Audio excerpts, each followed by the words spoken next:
বাংলাদেশ বনাম অস্ট্রেলিয়া টি-20 সিরিজের প্রথম ম্যাচটি কোন দল জয়লাভ করবে, বাংলাদেশ নাকি অস্ট্রেলিয়া?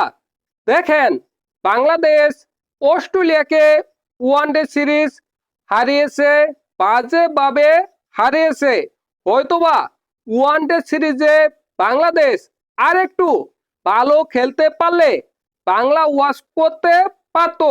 ওয়ানডে সিরিজ আর টি-20 সিরিজ এক কথা নয়।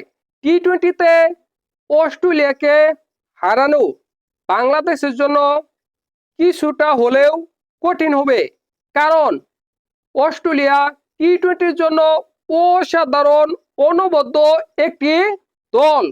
ওই দলে রয়েছে Travis head, Mitchell Marsh, Josh English, এদের মতো ভয়ঙ্কর ভয়ঙ্কর ব্যাটার।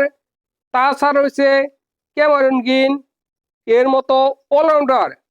এই অস্ট্রেলিয়া টি-20তে ভয়ঙ্কর, টি-20তে দুর্ধর্ষ। অন্যদিকে বাংলাদেশের ব্যাটিংয়ে রয়েছে তানজিদ হাসান তামিম, লিটন কুমার দাস, সাইফ হাসান, এদের মতো ভয়ঙ্কর ভয়ঙ্কর ব্যাটার। বাংলাদেশের এই ব্যাটাররা বাংলাদেশের মাটিতে অস্ট্রেলিয়ার জন্য ভয়ঙ্কর হতে পারে। বিশেষ করে অস্ট্রেলিয়ার জন্য ভয়ঙ্কর হবে বাংলাদেশের বোলাররা। মুস্তাফিজুর রহমান, শরীফুল ইসলাম, নাহিদ রানা, এদের বল অস্ট্রেলিয়ার ব্যাটাররা ভালোভাবে ফেস করতে পারে কিনা সেটাই হলো দেখার বিষয়। বাংলাদেশের মাটিতে অস্ট্রেলিয়া বাংলাদেশের বোলারদের বিপক্ষে ভালো ব্যাটিং করতে পারবে না, এটা নিঃসন্দেহে বলা যায়। আবার অস্ট্রেলিয়াতে রয়েছে অ্যাডাম জাম্পা, বাংলাদেশের জন্য বিপদ হতে পারে। যদি অ্যাডাম জাম্পার বল বাংলাদেশের ব্যাটাররা ভালোভাবে ফেস করতে পারে, তাহলে অস্ট্রেলিয়া বাংলাদেশের সাথে পারবে না, নিঃসন্দেহে পারবে না।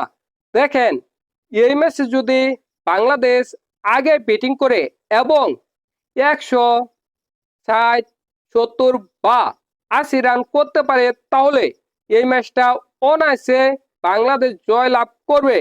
আবার আগে ব্যাটিং করে বাংলাদেশ যদি 150 রানের নিচে করে, তাহলে বাংলাদেশের বোলাররা যত ভালোই বোলিং করুক না কেন, অস্ট্রেলিয়াকে আটকানো কিছুটা হলেও কঠিন হবে। দেখেন, বাংলাদেশের বোলিং বিভাগ অনবদ্য, দুর্দান্ত, তা নিয়ে আলোচনা করার কিছু নেই। কিন্তু বাংলাদেশের ব্যাটিংয়ে দুর্বলতা রয়েছে, এটা নিঃসন্দেহে বলা যায়। আবার অস্ট্রেলিয়ার ব্যাটিংয়েও কিছুটা দুর্বলতা রয়েছে, সেটা প্রমাণ করেছে টি-20 বিশ্বকাপ 2026-এ। তারা ভালো কিছু করতে পারেনি এই বিশ্বকাপে। আবার বাংলাদেশ ভালো কোনো জায়গায় গিয়ে টি-20-তে ভালো কিছু করতে পারে না। আর বাংলাদেশ টি-20-র জন্য স্পেশাল দল নয়। এই কারণে এই ম্যাচটা কোন দল জয় লাভ করে সেটা বলা কিছুটা কঠিন। যদি অস্ট্রেলিয়ার ব্যাটাররা জ্বলে উঠে, বিশেষ করে ট্রেভিস হেড যদি ভালো ব্যাটিং করতে পারে, মিচেল মার্শ যদি ভালো ব্যাটিং করতে পারে, তাহলে অস্ট্রেলিয়া এই ম্যাচটা জয় লাভ করলেও করতে পারে। আর যদি বাংলাদেশের বোলাররা এই দুইজন ব্যাটারকে দ্রুত আউট করতে পারে, তাহলে অস্ট্রেলিয়া শেষ, অস্ট্রেলিয়া ফিনিশ। এই ম্যাচ অস্ট্রেলিয়া জয় লাভ করতে পারবে না, বাংলাদেশের জয় নিশ্চিত হয়ে যাবে। দেখেন, বাংলাদেশের বোলাররা যদি ভালো বোলিং করতে পারে এবং ব্যাটিংরা যথেষ্ট পরিমাণ রান করতে পারে, বিশেষ করে 160-এর উপর রান করতে পারে, তাহলেই এই ম্যাচটা বাংলাদেশ জয়লাভ করতে পারবে, অনায়াসে জয়লাভ করতে পারবে। আপনাদের কি মনে হয় অবশ্যই কমেন্ট করে জানাবেন।